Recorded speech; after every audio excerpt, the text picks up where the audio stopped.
Salve galera, sejam bem-vindos a mais um Carro Cortes by Delint, alta performance e tecnologia na produção de pneus para aviões, diretamente para o pneu do seu carro. Delint te leva mais longe. Vocês estão vendo que a gente está num cenário diferente, bem diferente. Isso aqui é uma sala anecoica, é uma espécie de estúdio acústico aqui dentro do campo de provas da General Motors em Cruz Alta, porque nós estamos tendo a satisfação de receber o Fábio Rua. Seja muito bem-vindo, vice-presidente da General Motors do Brasil. Vocês estão vendo aqui atrás o novo Equinox, é o evento que está rolando aqui, mas a gente vai falar de muito mais do que Equinox. Seja bem-vindo, Fábio. Obrigado, Cássio. Grande prazer estar aqui com vocês. Cara, aqui a gente tem o segundo produto 100% elétrico da GM no Brasil. Eu confesso, vou começar falando de produto aqui com você. Eu esperava esse carro na versão tração dianteira, para ele ficar um pouquinho mais distante em matéria de preço do Blazer. Acabou que vocês trouxeram ele na tração integral a 419 mil, o Blazer a 479 mil, não ficou um pouco próximo demais? E a dúvida, porque a gente sempre pensa como é que o comentador de internet vai responder. Pô, mas eu tô um carro mais barato com a tração integral versus o carro mais caro com tração traseira. Qual foi a estratégia aí por trás? Bom, antes de tudo, a tração é um dos elementos, né, que vão impulsionar a compra de um veículo. Tem pessoas que olham isso como diferencial determinante, outros como algo a mais. A gente entende que o público da Equinox que está sendo lançada hoje é um público mais família, um público mais urbano, um público que tem talvez aí uma atratividade maior pela tecnologia, pelo design, por outros atributos que o carro apresenta. Já a Blazer talvez seja, né, eu diria que o sonho de consumo daquele cliente que quer mais esportividade, que quer mais espaço, que quer mais capacidade de torque, que quer mais autonomia. Então, assim, por mais que os preços talvez não estejam tão desalinhados ou tão apartados, o público, talvez do ponto de vista socioeconômico é muito parecido, mas de preferências é bem diferente, Sim, é mais aspiracional o Blazer, a gente pode dizer, mais né? aspiracional. Agora, tem um grande desafio, a gente estava conversando um pouco fora do ar, né, eu tenho também um background muito de marketing e essa nova era de eletrificação traz para as marcas generalistas aí, como a Chevrolet, esse desafio, né. A gente aqui na apresentação de produto, vocês, vou usar um outro tecnicismo do meio, vocês benchmarkizaram o carro com o Volvo C40, BMW iX1. É um desafio para uma marca generalista, né. A gente sabe que os produtos em si são muito, são realmente competidores diretos, né, mas a gente tem essa questão da marca e a gente sabe que status conta muito no Brasil para quem está considerando um carro de 400 mil. Qual é o desafio aí de convencer a pessoa a ir para o caminho de Chevrolet, quando as alternativas dela são, nesse caso que vocês mesmos apresentaram, Volvo e BMW? Olha que interessante, Cássio, você colocou o termo generalista, né? Mas a GM é protagonista no desenvolvimento de carros elétricos, né. Os primeiros carros elétricos desenvolvidos no mundo, o Volt, foi desenvolvido pela Chevrolet. A General Motors é uma empresa que atua em todos os segmentos, do segmento de entrada ao segmento mais premium. A Chevrolet no Brasil, na década de 90, você vai lembrar disso, era uma empresa que tinha como, né, drive de mercado uma categoria, premium mais acima. Absoluto, Lembra do ômega Opala, lembra absoluto. do Ômega, exato. Lembra do Ômega, lembra do Vectra, lembra do Cadete, lembra, né, e aí obviamente versões diferentes para públicos diferentes, mas assim, essas pessoas que hoje têm, né, os recursos necessários para adquirir esses carros mais premium, eles tiveram referências diretas da Chevrolet lá de trás. Então assim, temos um desafio de marca? Temos um desafio de marca, mas não é uma marca, acessível que de repente se premiumizou. É uma marca que ao longo da sua história demonstrou que ela tem qualidade, que ela tem todos os atributos necessários para que qualquer camada da população possa se identificar com um dos seus produtos. Então a gente aposta na força da marca e não no enfraquecimento da marca perante a concorrência para poder se destacar nesse segmento competitivo sim, mas no qual a gente tem conhecimento e condições totais de entrar e entrar para se destacar. A experiência do cliente desse tipo de produto na rede não é bem diferente nessas outras marcas? Vocês têm que fazer um investimento específico em treinamento e até vou nas coisas que a gente às vezes na qualidade do cafezinho, por exemplo, para esse cara que está acostumado, vamos dizer que o cara vem de um BMW, vem de um Volvo e está considerando, o novo Equinox. O quanto vocês precisam, entre aspas, mudar o que seria a rotina do ponto de venda e do pós-venda para poder atender esse tipo de cliente? Já estamos fazendo mudanças importantes. Você tem razão, né, o cliente de um carro, de um dos nossos produtos não é o mesmo cliente desses produtos que estão sendo lançados agora. Então, das 600 concessionárias que a gente tem espalhadas pelo Brasil, 31 também espalhadas pelo Brasil, a gente fez um mix bastante importante geográfico para poder atender todos os nossos, né, clientes em pontos diferentes do país. 31 estão prontas para receber, né, para vender, estão prontas, capacitadas e autorizadas para vender tanto a Equinox quanto a Blazer. Para isso, o cafezinho vai ser diferente, a experiência desde o início do processo de venda vai ser completamente redesenhada, já foi completamente redesenhada, eles estão prontos. A estrutura física das lojas será diferente, né, é um público diferente, portanto, um atendimento diferente. Os vendedores estão sendo treinados para conhecer as especificidades das tecnologias que são apresentadas aqui. É mais complexo sim, e portanto eles precisam ter um nível de treinamento, né, acima, e estamos prontos, né, a depender da demanda, a depender, né, do crescimento das nossas vendas, a gente já tem 115 concessionárias das 600 capacitadas para vender produtos, acessórios e prestar serviços de pós-venda dos nossos veículos elétricos. E a nossa expectativa é de que essas 115 também, né, passem a vender esses Vão ser produtos. como se fossem concept stores, assim, Você digamos. começa no conceito de concept, né, e aí, ao longo do tempo, isso vira orgânico na estrutura das concessionárias Mas em que vão. matéria de branding diz Chevrolet do lado de fora, não tem Chevrolet Tem EVs? Chevrolet V, são Ah, lojas aparece, tem, Chevrolet V. entendi, É, entendi. inclusive o logo é diferente, Uhum. o EV do Chevrolet tá pintado em Azulzinho, azul, sim. o logo, não, a marca está escrita em preto e a gravatinha aparece também, numa forma reestilizada. E aí, elas não são exclusivas de elétricos, elas têm a linha completa e também os elétricos, esse é o Exato, conceito. exato. Bom, aí a pergunta inevitável é, e a Silverado EV vem aí para o portfólio hoje, né, nos Estados Unidos a escadinha seria Equinox, Blazer, Silverado, e por enquanto aqui no Brasil, confirmado só Blazer, Equinox, tem planos para Silverado, ou de repente esse segmento de picape full size, que a própria Chevrolet recém reentrou, né, com a Silverado a combustão, talvez não seja exatamente o perfil para o cliente elétrico, ou vocês acham que tem espaço para esse carro também? Cássio, ano que vem a gente faz 100 anos no Brasil. E a gente está fazendo essa transição, né, do combustão para o elétrico, passando inclusive pelo híbrido. Recentemente a gente anunciou que os primeiros 2 veículos híbridos flex da GM no mundo serão fabricados no Brasil. A gente está de olho em absolutamente todos os segmentos, a gente está sensível ao fato de que a Silverado, né, EV causou uma boa impressão nos Estados Unidos, tem sido, né, uma campeã de vendas, e a depender da demanda, né, dos nossos clientes aqui no Brasil, a gente vê espaço sim para introduzir esse produto aqui. E olha que interessante, eu já ouvi várias vezes de fazendeiros, pessoas do agro dizendo: "Poxa, mas um carro elétrico aqui não faz sentido, né, eu na minha fazenda, né, eu rodo muito, eu não tenho condições de ter um carro elétrico aqui, eu tenho um carro a gasolina, tenho aqui um monte de gasolina estocada na minha fazenda e quando precisar abastecer eu não preciso nem ir para a cidade, eu Sim. uso a gasolina daqui". Hoje é muito mais simples você ter um wall box e muito mais seguro numa fazenda, inclusive abastecido por luz, né, por painéis fotovoltaicos, né, pela luz solar, do que você ter né, galões de combustível estocados no celeiro da sua fazenda. Sim, Então, sim, assim, você instala o wall box lá, você carrega o seu carro a depender da sua necessidade, você não precisa ir para a cidade de jeito nenhum, sim. né, e você tem cada vez mais, né, uma autonomia que permite que você rode muitos quilômetros com uma carga só. Eu sinceramente vejo que o agro, o perfil do consumidor das picapes elétricas no Brasil está bastante ajustado com a realidade que a gente tem hoje. Você não precisa me convencer que eu tô no ciclo aí, carro elétrico, placa solar, gastando R$ 100 em eletricidade e gasolina por mês já faz uns 3, 4 anos. Boa.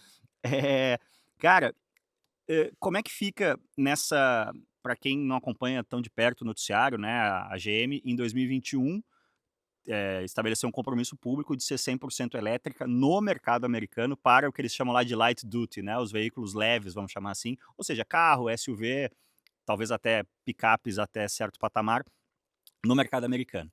A gente sabe que, a nossa realidade aqui é de um país que tem uma renda per capita que é 1/8 da americana, né, fica difícil, né, enquanto vocês estavam apresentando hoje, eu estava ali no site da Chevrolet, a O Equinox, por exemplo, começa em US$ 41.000 pelo front wheel drive lá, né. Hum. O carro elétrico, esquece o carro elétrico, o carro que hoje faz volume no mercado brasileiro é um ticket, vamos chamar aí de 100 a R$ 150.000, que é US$ 25.000, vai. Dentro dessa estratégia global aí da GM, vai ter espaço para um carro elétrico mais barato voltado para mercados emergentes? Ou a gente vai, porque o que a gente está olhando agora, essa fotografia, é que a gente tem carros a combustão no começo da linha e os 100% elétricos vindo de fora são a parte do topo da gama, né? Vai descer esse range, a gente vai ter carros elétricos, em bom português para traduzir, um Onix elétrico, um Tracker elétrico nessa faixa de preço, tá num horizonte próximo aí nesse plano de investimentos que a Chevrolet já anunciou, que a GM já anunciou no Brasil? O compromisso global da GM ao longo do tempo é de ter total eletrificação em todo o nosso portfólio de veículos, dos mais acessíveis aos mais sofisticados. Eu costumo dizer que a dinâmica econômica atual, ela tem demonstrado para todos nós que o que a gente menos tem nesse setor é certezas. As estatísticas estão sendo hackeadas a cada ciclo, mensal, trimestral. Todas as certezas que se tinham no ano passado em relação à eletrificação caíram por terra este ano, com a chegada, inclusive, né, de novos concorrentes. Então a gente entende que, a depender da demanda do consumidor, a depender, porque o consumidor, principalmente no Brasil, né, ele é fã de novas tecnologias, ele é um early adopter, né, que a gente usa o termo em inglês, como alguém que, assim, chegou uma novidade, ele quer testar. Então, se ele entender, se ele exigir que os carros mais acessíveis sejam eletrificados, isso tem que acontecer. Isso não é uma opção de não, eu não vou incluir isso no meu portfólio. Em algum momento, isso precisa acontecer, porque a gente tem, obviamente, uma transição a ser cumprida, é um futuro eclético e é um futuro ambidestro. Então, ao mesmo tempo que a gente está olhando para as tecnologias do futuro, a gente segue fazendo carros a combustão, mas carros esses cada vez mais eficientes do ponto de vista energético. Mas vai chegar um momento em que a gente vai entender, inclusive, que a tecnologia vai baratear, o custo da bateria está caindo, o custo de produção está caindo, o custo da energia, né, se você fizer a comparação com o equivalente, né, ao combustível fóssil, está caindo. Então, assim, eu vejo isso de uma maneira muito natural. Você tem anúncio para fazer? Eu não tenho anúncio para fazer agora, mas em algum momento eu espero ter. A China não seria, né, a GM foi early adopter do mercado chinês lá atrás, né, quando não se olhava tanto, a Buick entrou e tudo mais, e é um grande case de sucesso dentro da própria GM. As plataformas que a gente tem, né, dos carros de volume aqui, Onix, Tracker, são, desenvolvidas em parceria, né, com a operação da China. Olhando de fora, né, pô, quem é que está entrando com o carro elétrico acessível massivamente no mercado brasileiro hoje são os chineses. Não é um low hanging fruit para a GM, né, se aproveitar dessa operação chinesa, dessa condição econômica que a gente sabe que existe lá, para fazer o carro elétrico mais barato e de repente ter, o caminho para a gente ter os carros elétricos mais acessíveis no Brasil da GM não seja a própria China? Cara, a GM é uma empresa global, a GM precisa aproveitar as sinergias que as suas plantas globais trazem para poder oferecer carros cada vez mais competitivos nos mercados em que a gente atua. O nosso compromisso é produzir onde a gente vende. A gente tem uma estrutura bastante importante no Brasil, a gente anunciou novo ciclo de investimentos, a gente vai seguir investindo na nossa planta do Brasil, o que não impede que a gente tenha um portfólio sendo complementado por carros que venham de outros lugares, como vem já dos Estados Unidos, como vem do México, como pode vir eventualmente em algum momento da China. A questão com a China hoje é relacionada menos à possibilidade da GM de trazer um produto de lá ou não em algum momento, e mais com as condições que os chineses entram no nosso mercado com o objetivo, né, de ganhar, né, uma parcela dele. A gente acredita que se eles entram, né, da mesma forma que nós estamos aqui, com conteúdo local alto, com investimento alto, com geração de emprego, com pagamento de imposto, a gente está absolutamente apto a competir de igual para igual. Se é por via de importação, sem um compromisso grande com industrialização, um compromisso marginal com industrialização, a gente entende que existe uma assimetria, essa assimetria tem que ser combatida. Então, nossa visão em relação à China é: também somos chineses, sim, mas a gente não tem a estratégia, né, de inundar o mercado brasileiro com produtos baratos, porque a estrutura tarifária no Brasil permite. Nosso compromisso é com o Brasil, com a fabricação local. Falando desse compromisso, assim, é uma consequência também dessa invasão, né, até o termo que você usou. Eh como você vê a questão da infraestrutura? Você acha que as montadoras, que estão trazendo carros elétricos em volume, elas têm uma responsabilidade de também fazer investimento em infraestrutura, como a Volvo, por exemplo, meio que na linha de frente disso hoje? Ou vocês acreditam que montadora tem que fazer carro, a infraestrutura, enfim, vai ser dos players de eletrificação, dos players de energia, do próprio governo? Qual é a visão de vocês aqui? Porque no mercado brasileiro, eu acho que a gente tem uma situação muito única, né? Pela nossa extensão territorial, o case de sucesso de país grande em que o elétrico fez volume rapidamente, o primeiro case foi onde se dirige grandes distâncias, né? Foi os Estados Unidos, muito em cima da rede de supercharger da Tesla, né? O Uhum. que convenceu o consumidor a adotar o carro num país com um comportamento de motorista semelhante ao nosso, que é os Estados Unidos, foi o fato dele ter essa comodidade da rede de recarga. Eu vejo um pouco esse paralelo entre Estados Unidos e Brasil, e uma importadora pequena como a Volvo nunca vai conseguir ter o impacto que a Tesla teve, nos Estados Unidos, né. Me parece que aqui um grande acordo, um grande consórcio desses players, poderia ser uma solução. Como é que vocês olham para esse cenário de Brasil quando a gente olha aí para os próximos 5, 10 anos? Primeiro eu entendo que o comportamento do motorista brasileiro, ele não é tão similar assim ao comportamento do motorista americano, que sim, tem, o hábito de dirigir longas distâncias, né, em intervalos de tempo mais curtos. A gente tem pesquisas internas que dão conta de que a pessoa que mora nos grandes centros urbanos no Brasil, ela dirige o equivalente entre 30 e 50 quilômetros por dia. O que você pega a autonomia dos nossos carros, aqui a Blazer EV ou a Equinox EV, dá o equivalente aí a uma carga por semana. Se ele precisar abastecer uma vez apenas na semana, ele tem condições de fazer isso.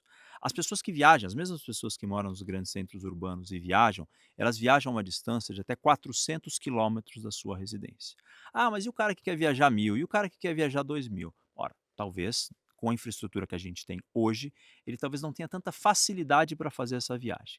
Mas a gente tem inúmeros exemplos, até de jornalistas e influenciadores que fazem trajetos longos com a infraestrutura de recarga que a gente tem no Brasil, e isso é possível hoje. Já uma tecnologia nova, uma tecnologia em ainda fase, né, de escalar no país, já tem condições de percorrer distâncias altas com a infraestrutura que a gente tem hoje. Mas isso está avançando tão rapidamente, isso vira modelo de negócio para outras empresas rapidamente, né, que conseguem monetizar isso com um payback baixo, os postos de gasolina, os grandes postos de conveniência das grandes estradas também já estão, né, oferecendo carregamento rápido. Então eu não entraria no tema infraestrutura como um impeditivo para o desenvolvimento da tecnologia no Brasil. Pelo contrário, eu vejo isso sendo ampliado rapidamente e muito mais ansiedade, eu sinto nas pessoas, do que de fato a impossibilidade de rodar com o que a gente tem hoje. É que é rapidamente, só que o rapidamente é 2 ou 3 anos, né, e na velocidade da internet as pessoas: "Ah, meu Deus, Mas eu". cara, no passado você tinha 1.000 e poucas estações de recarga no Brasil, hoje você já tem 6.000. Sim, É sim. Sim, rapidamente, sim,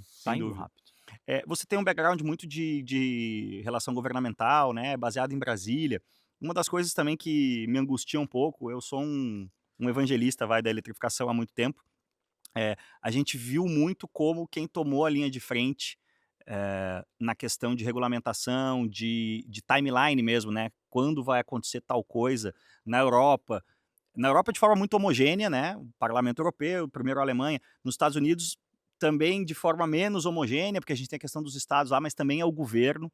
Aqui no Brasil, fora as questões de Proconv, né, que a gente vai vendo uma legislação de emissões cada vez mais restritiva, mas a gente não viu o governo ainda, e seja o governo atual, seja o governo anterior, que eram cada um de matizes ideológicos aí bem Uhum. diferentes, não viu ninguém do governo levantar a mão e falar: "Olha, a gente precisa ter um plano de longo prazo", aliás, plano de longo prazo no Brasil nenhum governo faz nunca, né, mas são outros 500, de o que vai ser a meta de descarbonização da frota brasileira, né, seja com eletrificação, seja com etanol. Você sente que eu vou te dar agora uma opinião minha. Eu tenho a sensação, olhando de fora, sem ser um player do governo ou da Anfávia, que quem está drivando esse processo é a Anfávia, e não o governo. E isso não necessariamente vai ser ruim no resultado final, mas eu como cidadão mesmo, eu sinto uma grande angústia de não ver esse tema debatido no Congresso, o deputado tal apresentou tal projeto, simplesmente não há o debate público em larga escala para mim, assim.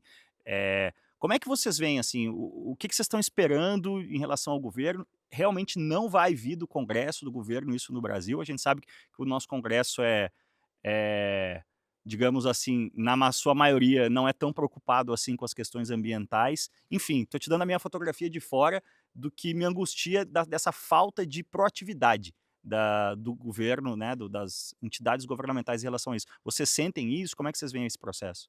Deixa eu tentar te dar um pouco mais colocar um pouco mais de cor nessa sua fotografia.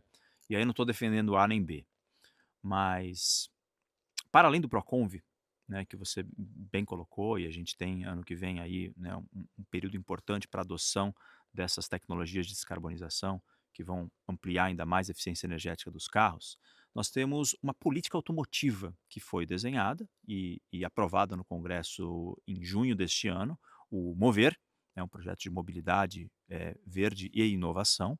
E esse Mover, ele incentiva sim a descarbonização por meio de desconto em IPI, né, desconto em tributo, né, e incentivo para a produção de política de pesquisa e desenvolvimento no Brasil, de P&D no Brasil. Uhum. Você tem o equivalente a 19 bilhões de reais que foi anunciado por esse governo até 2028 para um recurso não reembolsável que as montadoras que tiverem projetos de P&D, elas apresentem o projeto e 50% desse projeto pode ser financiado pelo governo.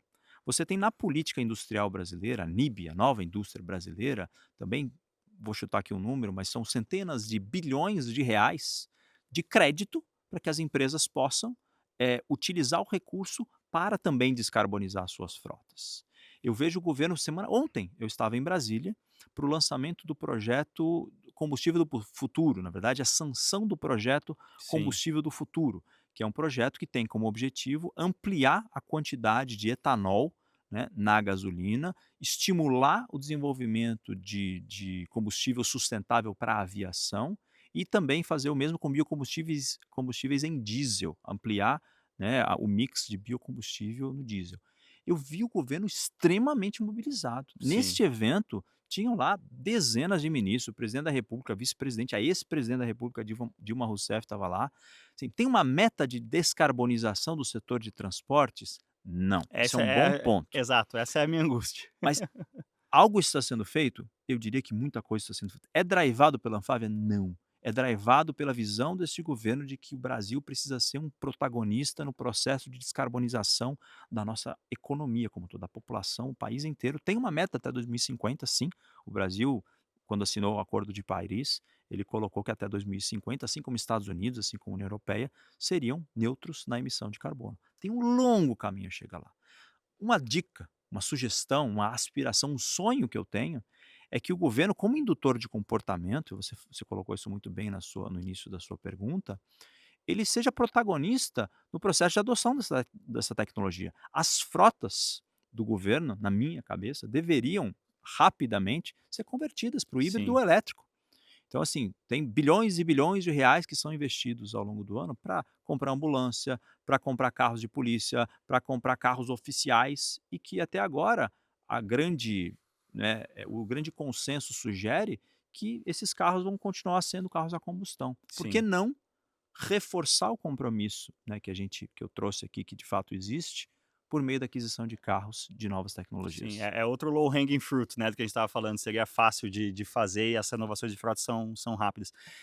Fugindo um pouquinho, assim, da nossa linha narrativa, mas, você tem muita, contato, né, com a estrutura global da GM, isso é uma coisa que eu tenho certeza a galera, quando a gente fala de eletrificação e também é uma outra coisa que me angustia, como boa parte da galera que não só que consome conteúdo de carro, mas até que produz conteúdo de carro, não tem a noção do quão global é esse negócio, né, do quão, como a gente estava falando antes, o que acontece na China impacta o Brasil e tudo mais. É, qual é a visão que o etanol tem? Qual é o papel que o etanol tem nesse cenário de descarbonização mundial até 2050, é algo que realmente tem alguma possibilidade de ter uma relevância semelhante ao que tem no Brasil, fora do Brasil, ou é realmente uma jabuticaba nossa que por uma série de circunstâncias locais aqui ao longo dos anos, se tornou algo interessante e viável aqui, mas não fora daqui? Eu diria que o etanol da cana tem um diferencial competitivo tremendo no Brasil, começa a ter espaço na Índia e o etanol do milho começa a ter um espaço cada vez maior nos Estados Unidos. O Brasil é pioneiro no desenvolvimento de tecnologia, né, para conversão da cana em etanol. Os biocombustíveis aqui, e até atestado por aquele projeto que eu acabei de mencionar, que foi sancionado no ano passado, é, eu diria que o grande atrativo de investimentos nesse segmento no Brasil continuará sendo ao longo dos próximos anos, e por isso que o híbrido é uma tecnologia cada vez mais relevante no Brasil. Se ele vai ganhar escala global, eu tenho minhas dúvidas. Mas por quê? Qual é a dificuldade para a galera entender? Cara, a dificuldade passa pelo transporte, passa pela carga tributária, passa pela eficiência, não é nem a eficiência energética, mas fugiu o termo aqui, o consumo, né, do etanol acaba sendo um consumo, Mais elevado. mais elevado.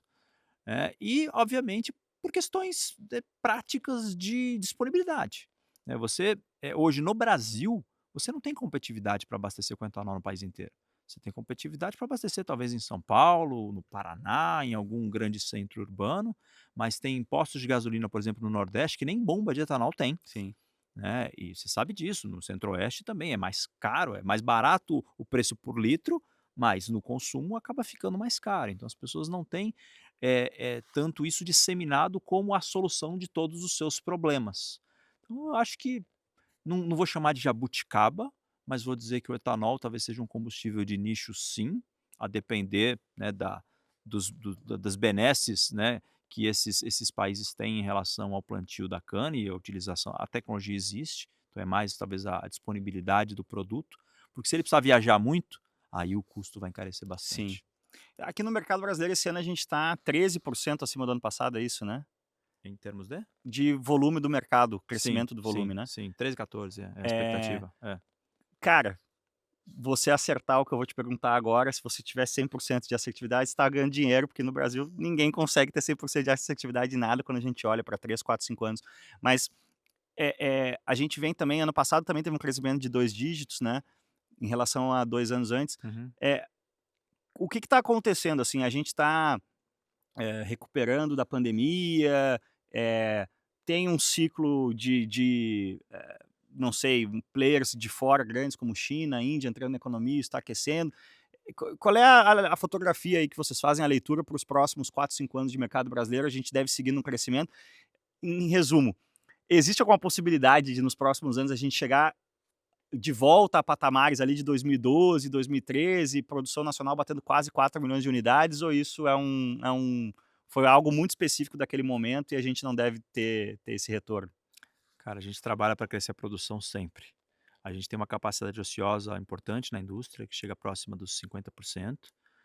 Isso ao longo do tempo, né, a gente teve sim uma produção aí de 3,5 milhões aí de veículos num determinado momento do tempo que não voltou até hoje. A pandemia foi um elemento que talvez tenha travado algumas vendas, tenha, reprimido a demanda. A taxa de juros é um componente importante nessa equação também, a taxa de juros subiu muito nos últimos anos, ela começa agora gradualmente, a descer. A carga tributária é algo que infelizmente dificulta, né, uma venda mais importante dos veículos, porque eles estão caros. Eu diria que existe uma perspectiva de crescimento sim nos próximos anos, mas não é um crescimento tão absurdo que faça com que a gente chegue no atingimento, né, da nossa capacidade produtiva máxima, mas a gente vem trabalhando. Reforma tributária está aí, né, uma vez implementada, a tendência, esperamos, né, que a carga tributária sobre o produto caia e, portanto, o preço diminua e as condições de compra sejam aumentadas. As novas tecnologias, os novos concorrentes, a gente percebe, né, que um carro elétrico, uma bateria, né, o custo de uma bateria 3 anos atrás era X, hoje é X menos 40%, Sim. né, a coisa está caindo rápido. Então a tendência é que a gente tenha, assim, uma acomodação nos preços dos veículos, é muito difícil hoje você justificar um carro de entrada, por mais tecnológico que seja, por mais design que tenha, por mais conectividade que tenha, né, na casa dos 80, 100 mil, é um valor alto, mas com cada vez mais condições de financiamento, um mercado também de seminovos, né, bastante pujante no Brasil, a gente tem condições de dar conta dessa renovação de frota que é esperada. Você sabe que a média dos carros no Brasil, aí a gente tem mais de 47% de carros rodando no Brasil com mais de 10 anos de Sim. uso, né, pensando em sustentabilidade, pensando nessa Até em toda segurança, né? essa visão de descarbonização e segurança que a gente tratou aqui, é importante que isso seja renovado. A gente espera, obviamente, uma parceria do governo, mas a gente também tem feito a nossa parte para tentar diminuir ao máximo os nossos custos e garantir os nossos produtos competitivos para poder brigar aí com cada vez mais concorrentes, com cada vez produtos, né, mais tecnológicos, mais seguros e com design mais encantador aí aos olhos do cliente. Que legal, a gente está tentando tratar de muitos Muita coisa, assuntos né? aqui, né, então tá um pouco caótico, mas é que eu quero ouvir do Fábio de todos os assuntos e muitos assuntos que eu sei que interessam a vocês. Você falou da evolução da tecnologia de baterias. Como tá a situação no Brasil hoje? Pô, eu olho lá fora também, Escandinávia, indústrias de reciclagem total de baterias, em que pé a gente está? A gente já está começando a ter um volume interessante de carros elétricos no Brasil, no acumulado do tempo, né. Se a gente pegar, eu acho que o primeiro carro elétrico a vender em algum volume, que eu digo algumas muitas centenas de unidades, já faz 10 anos, BMW i3, Hum. tá começando a tá, e agora, o que a gente vai fazer na reciclagem das baterias desses carros? Qual é também a sua fotografia de em que pé tá a reciclagem das baterias? Que, de novo, né, nunca ninguém perguntou: "Ah, o que que faz com o carro a combustão?". A gente sabe o que que vai acontecendo, né, o carro vai certas peças vão tendo outros valores de outras formas, e é um ciclo natural e tem muito produto químico no carro a combustão também. Mas isso é uma das outras coisas, né, nesse momento que a eletrificação ainda é um negócio meio alienígena para muita gente, também gera uma angústia, né. Como é que você vê isso? É uma ótima oportunidade para poder desmistificar também o ponto da bateria, que é uma insegurança, né, e que acabou virando meio que uma dessas verdades incontestáveis em relação ao mundo dos elétricos, Ah, eu contesto que não bastante. são tão verdadeiras assim e que carecem de contestação. Eu ia chegar lá, exatamente. Cara, antes de tudo, a química das baterias está cada vez mais sofisticada. Então, cada vez você precisa de menos minerais raros, né, para produzir uma bateria. A vida útil de uma bateria, não chegou ao fim ainda, de nenhuma bateria já produzida neste planeta, né, que todo mundo fala: "Não, porque depois de oi", eu já ouvi isso várias vezes, né, "depois de 8 anos a bateria vira sucata". Não, normalmente o que as montadoras dão é 100% de garantia, De 8 de anos. 8 anos. Uma vez terminada a garantia, se der algum problema, principalmente as nossas baterias, as baterias Ultium, que são modulares, deu algum problema na bateria depois desse período, você não tem que necessariamente trocar a bateria, você troca o módulo. Eu vou simplificar aqui para que todos possam entender, mas pensa num quadro de luz. Se cai o disjuntor da sua casa e esse disjuntor queima, você não troca o quadro de luz, você troca o disjuntor. O princípio da bateria é o mesmo. Quebrou a bateria, não quebrou a bateria, quebrou um, 2 módulos. Você abre a bateria, tira os módulos, troca. Então, assim, a vida útil da bateria, a gente está falando de 17 a 20 anos, Sim. né. Ah, em 17 a 20 anos, reciclagem, mas não vai ser nem conversa de bar, assim, isso é absolutamente natural que essa reciclagem seja feita não só da bateria, como do carro inteiro.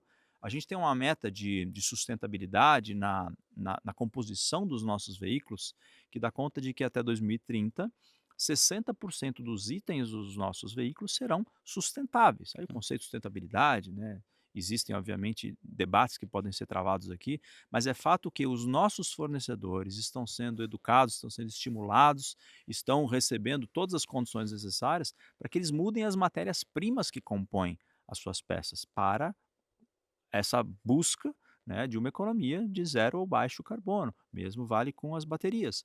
Reciclabilidade e reciclagem são temas diferentes, né?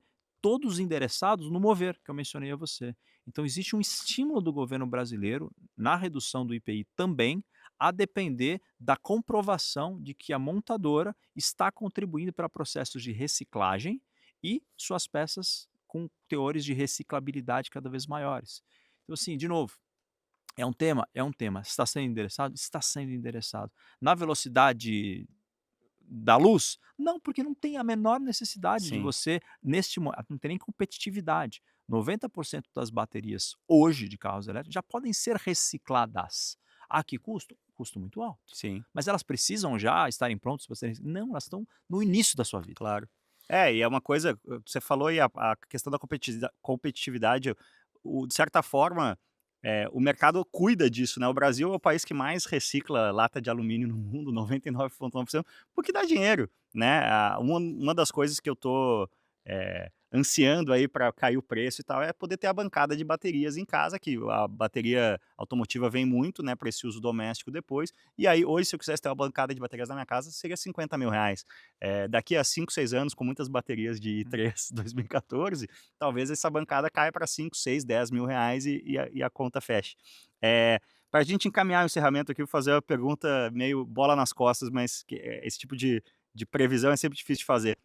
Mas em que momento aqui na nossa realidade brasileira, você acredita que, sei lá, o mercado de carro 0 quilômetro atinja 50% de eletrificação? É algo assim para 2030, que é logo ali, 6 anos, é um ciclo de produto, ou a gente está olhando mais para esse horizonte de 2050?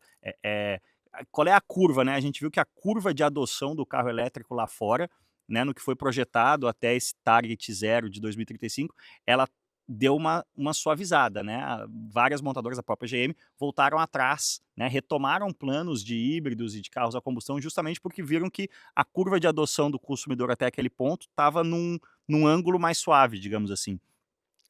Como é que você vê aqui essa curva no Brasil, em que momento vai para dar esse número bem redondo, assim, metade dos carros à venda, vendidos no Brasil no ano tal foram elétricos ou eletrificados, quão distante está isso? 2035 é o número que foi publicado semana passada por um estudo que a BCG fez em parceria com a Anfávia, que traçou o panorama da descarbonização no Brasil. BCG é o Boston Consulting Group, Isso, é né, uma a maior consultoria. consultoria É, do mundo, uma das. uma das. E aí eles fizeram vários cenários, né, e num cenário eles colocam, não é nem conservador nem realista, eles têm lá um termo assim, tipo, se as condições normais de temperatura e pressão seguirem da forma como estão hoje, 2035 a gente já vai ter no Brasil, a maioria dos carros produzidos por, novas tecnologias, né.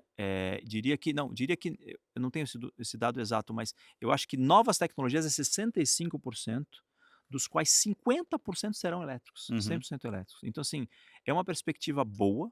Essas estatísticas estão aí para serem hackeadas, né, a gente está projetando, 11 ou 10 anos à frente, e a depender do comportamento do consumidor, a tecnologia existe, né, ela vai cada vez, né, do ponto de vista econômico, ficar mais acessível, cada vez mais, né, esses sistemas de ansiedade vão ser endereçados e vão passar a não ser mais determinantes para a compra do carro elétrico. Eles têm nesse estudo, ele é muito interessante, eles têm assim, quais são os fatores que estimulam a compra de um carro elétrico?